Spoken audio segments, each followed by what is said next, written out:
Baik, terima kasih pemirsa dan masih bersama kami dalam program Catatan Akhir Pekan TVMU dan kita masih membahas mengenai fenomena generasi muda Gen Z. Tadi juga Prof. Dadang juga sudah sampaikan mengenai seharusnya kita juga bisa mengikuti zaman tapi juga tidak boleh berlebihan, begitu tadi kurang lebih ya. Prof, untuk penegasan lagi berarti kita boleh ya Prof ya mengikuti perkembangan zaman dan apakah juga salah kita apa ya namanya memiliki gaya gitu atau fashion dan penampilan kita gitu diperhatikan Prof. Ya, saya maksudkan generasi Z dan Alpha yang ada di kota ya, di perkotaan. Tapi mereka yang generasi Z dan generasi Alpha yang ada di pedesaan, saya kira tidak tersentuh oleh perubahan-perubahan yang sangat drastis.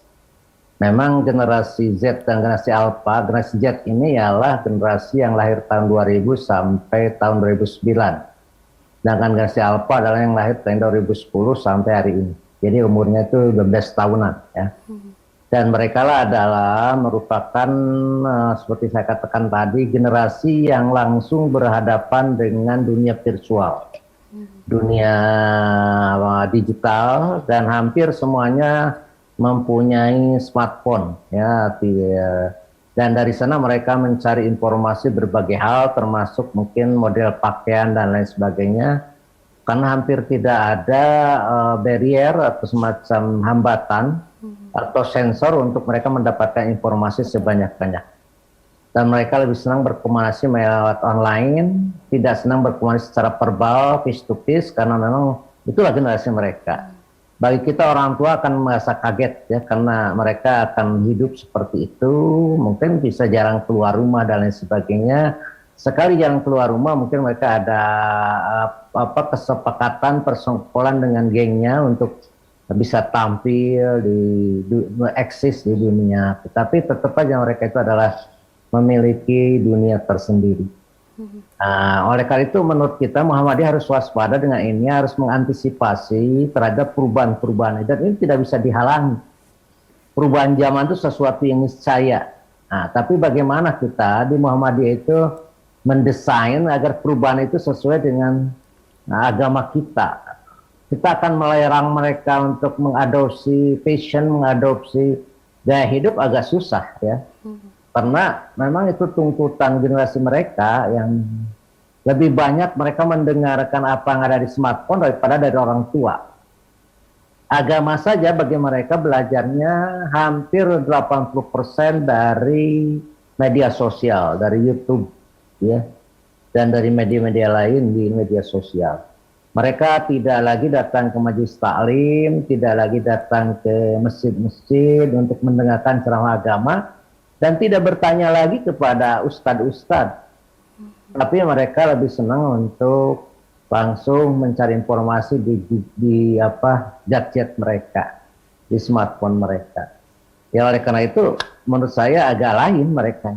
Oleh karena itu kita harus membuat satu model dakwah yang bisa mereka terima, tetapi mereka tidak menghalangi secara pugal ya, karena menurut saya tuh generasi baby boomer, umpamanya generasi tahun sebelum tahun 60, di mana pikiran saya tuh berbeda dengan pikiran mereka ya. Kalau saya kan dulu tersekat oleh norma-norma sosial, norma-norma budaya, norma-norma agama ya.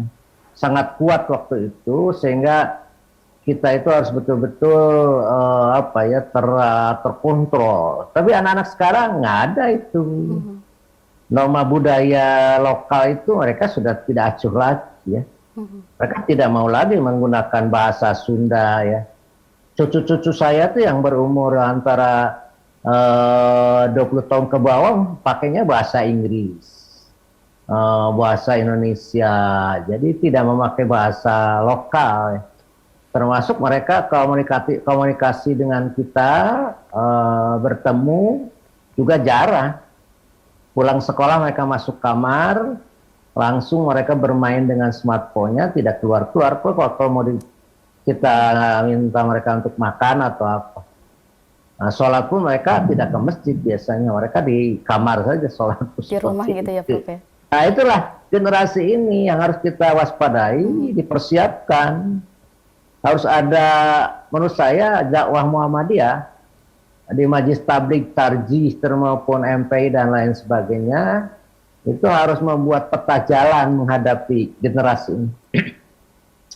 Kalau tidak, ya saya kira tidak akan ke depan itu hanya sampai ke generasi Y saja, mungkin milenial masih bisa lah. Tapi kalau sudah generasi Z, Alpha itu sudah tidak bisa lagi dikendalikan dengan norma-norma lama, ya, dengan aturan-aturan lama. Tapi mungkin kalau di pedesaan, di daerah-daerah tradisional masih lah.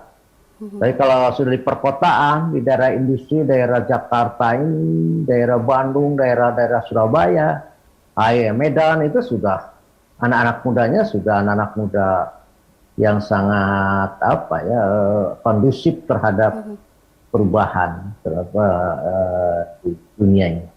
Baik, Prof. Jadi memang tadi generasi muda yang generasi Z ini khususnya juga tadi di kurang lebih belasan tahun begitu ya, Prof ya. Memang sudah langsung dihadapkan dengan digitalisasi dan barangkali kita yang memang sebagai pendahulunya juga harus mempersiapkan diri tadi untuk memfilter dan memberikan arahan kepada mereka generasi Z ini ya, Prof ya.